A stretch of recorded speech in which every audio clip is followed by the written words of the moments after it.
دیا، ہر قدم کے بدلے 10 نیکیاں لکھنا شروع کر دو۔ مسجد کے دروازے سے پلٹا، فرشتے کہتے ہیں اللہ رب العزت مسجد کے اندر نہیں گیا کہ اس کی نیکیوں کو ختم کر دیا جائے۔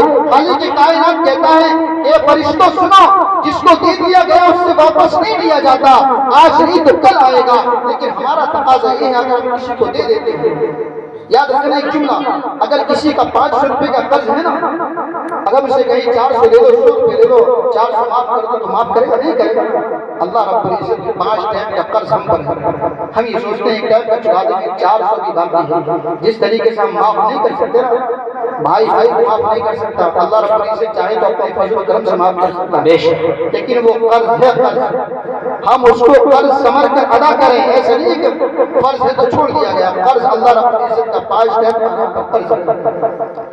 ہم قرض کے ساتھ ساتھ ایک جملہ یہ بھی ہے کہ ہم اپنے اندر صلاحیتیں پیدا کریں۔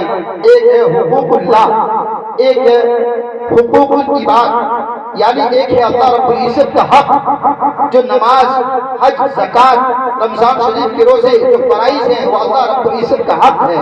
ایک ہے حقوق العباد یعنی بندوں کا حق، وہ انسان جو بندوں کا حق مارتا ہے، جو والدین کا حق مارتا ہے، یعنی پڑوسی کا حق مارتا ہے، سمجھو وہ حق جب تک پڑوسی معاف نہیں کر سکتا اللہ رب العزت بھی اس کو معاف نہیں کرے گا۔ اللہ رب العزت اپنا حق معاف کر سکتا ہے، جب تک دوسرا بندہ اس کو معاف نہیں کرے گا اللہ رب العزت معاف نہیں کر سکتا۔ یہ ہمیں جھوٹ، ہم یہ کہتے ہیں ہماری عبادتیں قبول نہیں ہوتی ہیں، کچھ بھی قبول نہیں ہوتا ہے، معاملہ یہی ہے ہم سجدوں میں ہیں، ہم والدین کو تکلیف دے رہے ہیں، ہم مسجد میں جاتے ہیں لیکن ہمارا پڑوسی ہم سے پریشان ہے۔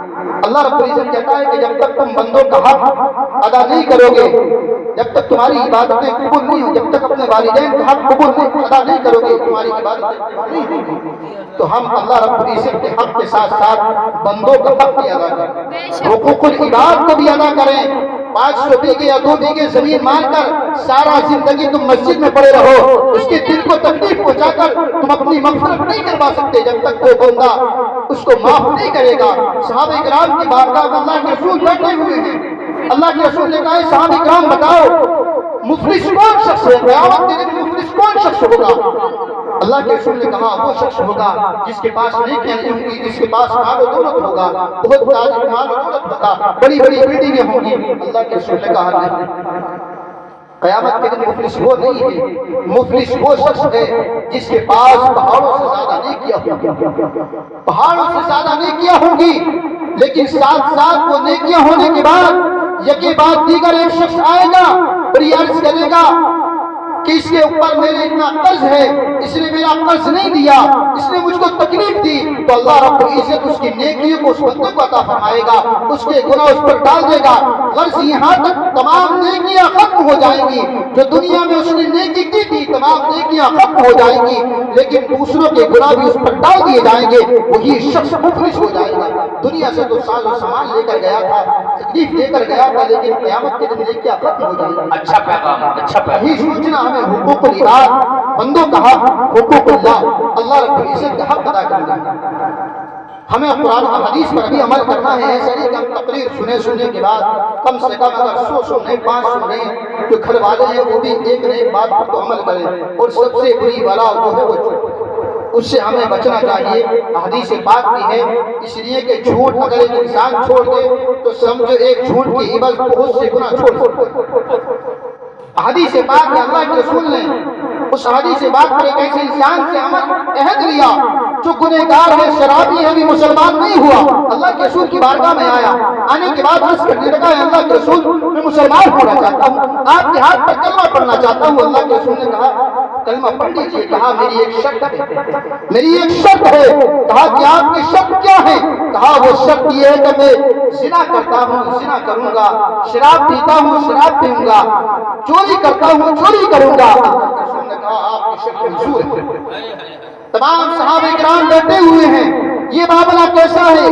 اسلام کے اندر داخل ہو رہا ہے، حالانکہ اسلام کے اندر آنے کے بعد جو انسان چوری کرتا ہے چوری کو چھوڑنا پڑتا ہے ورنہ تو اس کے ہاتھ کاٹ دیے جاتے ہیں، جو انسان زنا کرتا ہے زنا کو چھوڑنا پڑتا ہے ورنہ سنسار کر دیا جاتا ہے، انسان جو گناہ کرتا ہے چھوڑنے پڑتے ہیں، لیکن اللہ کے رسول عہد دے رہے ہیں کہ اگر تم گناہ کرتے ہو تو گناہ کرو لیکن تم مسلمان ہو جاؤ۔ اللہ کے رسول کا نگاہ کرم کے دل پر جا رہی تھی، کہا کہ تم مسلمان ہو جاؤ لیکن ایک شرط ہماری نہیں۔ اللہ کے رسول نے کہا ایک شرط ہماری ہے۔ اس انسان نے کہا کہ سب سے زیادہ بہترین انسان ہے وہ صحابہ کرام ہیں، تمام گناہ نہیں کرتے، کوئی شرط منسوخ نہیں۔ کہا کہ شرط ہماری یہ ہے کہ کبھی تم جھوٹ نہیں بول سکتے، کبھی جھوٹ نہیں بول سکتے۔ کہا کہ اس انسان نے دیکھا کہ معاملہ یہ ہے، بہت اچھی بات ہے، میری اتنی شرطیں مان لی، ایک شرط ماننے کے لیے تیار ہو گیا، اللہ کے رسول کبھی جھوٹ نہیں بولے۔ وہی شخص اس نے عہد لیا۔ تمام صحابہ کرام حیران و پریشان ہیں کہ شخص مسلمان ہو گیا لیکن گناہ نہیں چھوڑے گا۔ وہی شخص جس نے وعدہ لیا تھا کہ میں جھوٹ نہیں بولوں گا، رات کی تاریکی میں زنا کی طرف جاتا ہے، اسے خیال آتا ہے اگر صبح کو اللہ کے رسول نے پوچھ لیا اے شخص بتا تو نے رات کے دنوں میں کیا کیا تھا، اگر میں نے یہ کہا کہ میں نے زنا نہیں کیا ہے تو جھوٹ بولنا لازم آئے گا، اور میں نے یہ کیا کہ اللہ کے رسول میں نے زنا کیا ہے تو تمام صحابہ کرام کے سامنے ذلیل و رسوا ہو جاؤں گا۔ اس لیے دروازے سے پلٹ آتا ہے، رات کی تاریکی میں جاتا ہے، چوری کی طرف بھاگ پڑتا ہے، یہی خیال آتا ہے اگر اللہ کے رسول نے پوچھ لیا اے شخص بتا رات کے اندھیرے میں کیا کیا تھا، اگر کہا میں نے چوری کی ہے تو تمام صحابہ کرام کے سامنے ذلیل و رسوا ہو جاؤں گا، اگر میں نے یہ کیا کہ میں نے چوری کی ہے تو سچ بولنا لازم آئے گا، صحابہ کرام کے سامنے ذلیل و رسوا ہو جاؤں گا، میں نے یہ کہا چوری نہیں کی ہے، اللہ کے رسول کو سب معلوم ہے، جھوٹ بولنا لازم آئے گا۔ ایک سچ کی وجہ سے تمام گناہوں کو چھوڑ دیا۔